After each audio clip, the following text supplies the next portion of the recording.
Your great-grandparent house had features that modern homes spent decades trying to reinvent, and most people tore them out thinking they were old and useless. Turns out some of the smartest home design ideas in history were sitting right there in houses built 100 years ago, and today builders are quietly bringing them back because they actually work better than half the stuff we pay extra for now.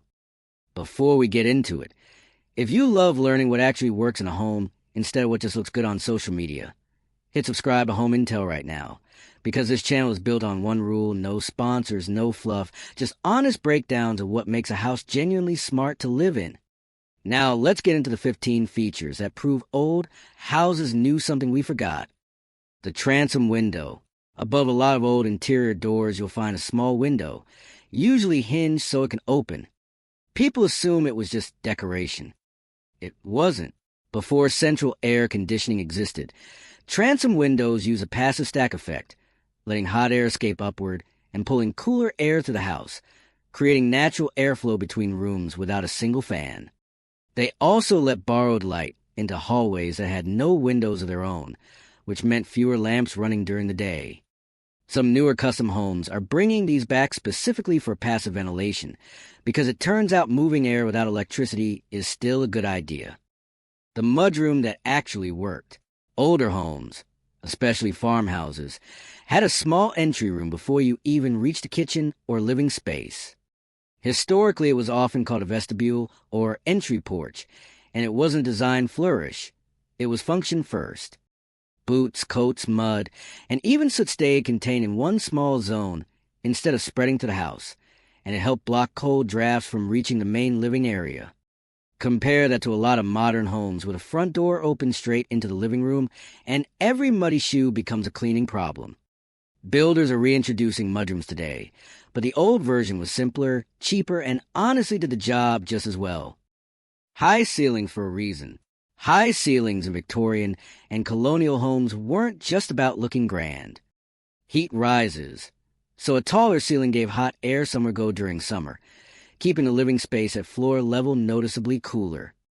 In hot climates like the American South, ceilings often went well above 9 feet, sometimes reaching 12. But it wasn't universal, and this is the part people miss.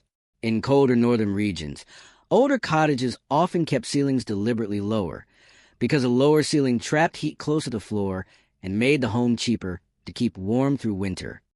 So the smart move wasn't tall ceilings everywhere. It was building the ceiling height to match the climate you were actually living in. The root cellar.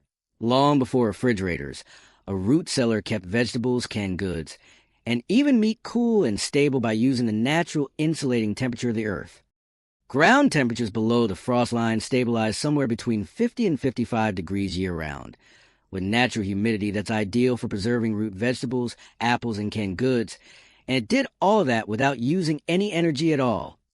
With energy costs rising and more people interested in food storage and self-sufficiency, root cellars are having a real comeback, and some homeowners are building modern versions specifically to cut down on refrigeration costs. The clothesline and drying yard.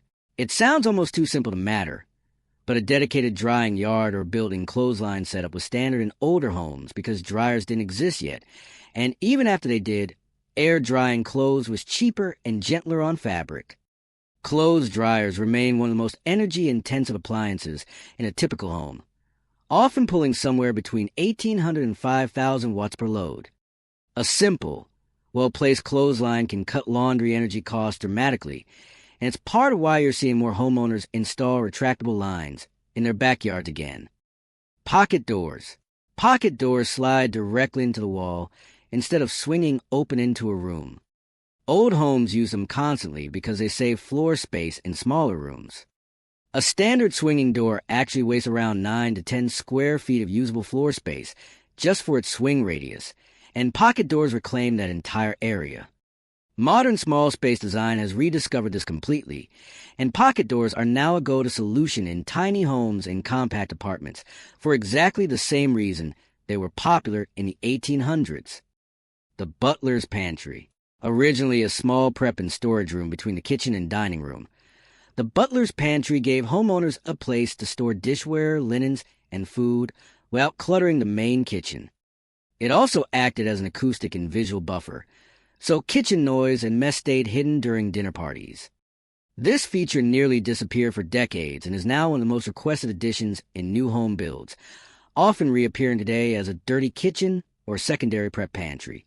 Because open-concept kitchens look great on camera, but left people with nowhere to hide the mess.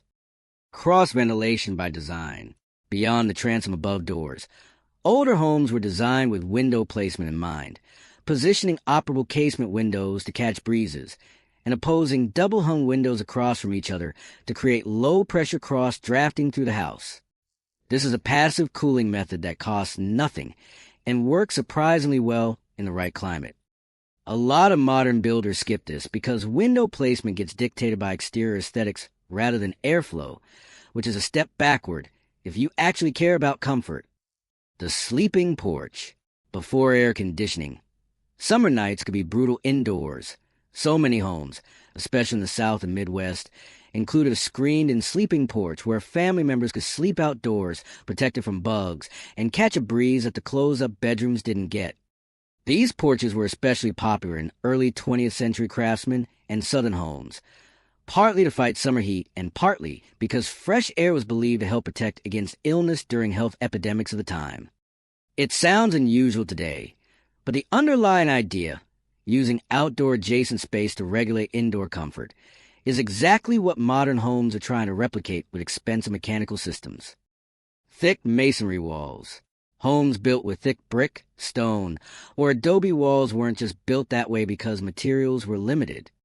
Thick masonry has what's called high thermal mass, meaning it absorbs heat slowly during the day and radiates it back out slowly at night, creating a thermal lag that keeps indoor temperatures stable without any mechanical help.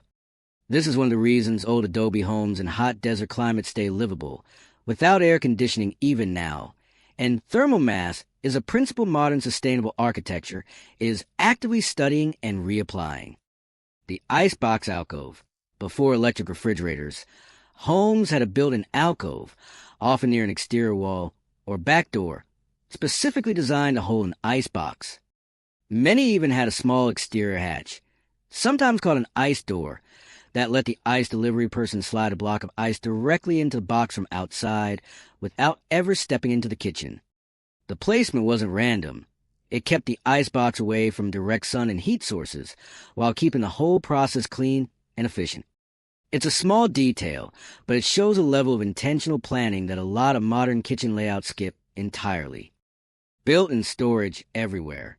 Older homes, particularly craftsman-style houses from the early 1900s, used built-in shelving, window seats with storage underneath, and built-in cabinetry constantly.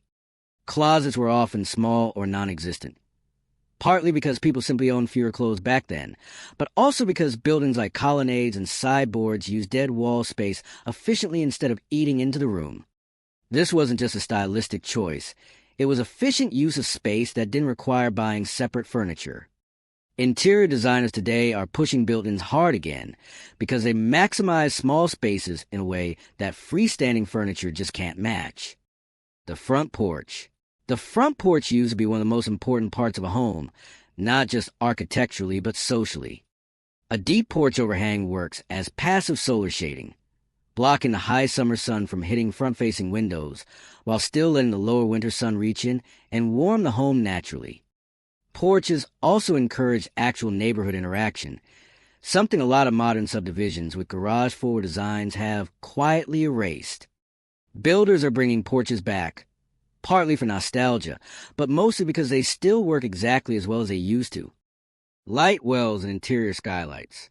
In row houses and narrow city homes where natural light couldn't reach interior rooms easily, 19th century builders used light wells and small interior skylights to pull daylight down through multiple floors. This reduced the need for artificial lighting during the day in homes that had no side windows available.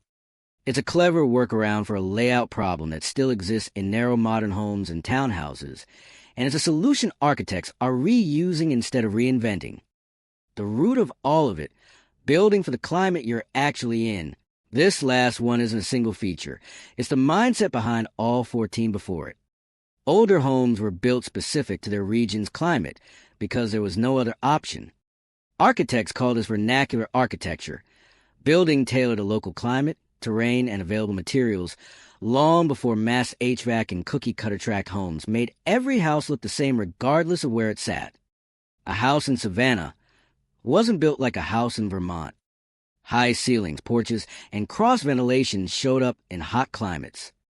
Thick walls, smaller windows, and lower ceilings showed up in cold ones.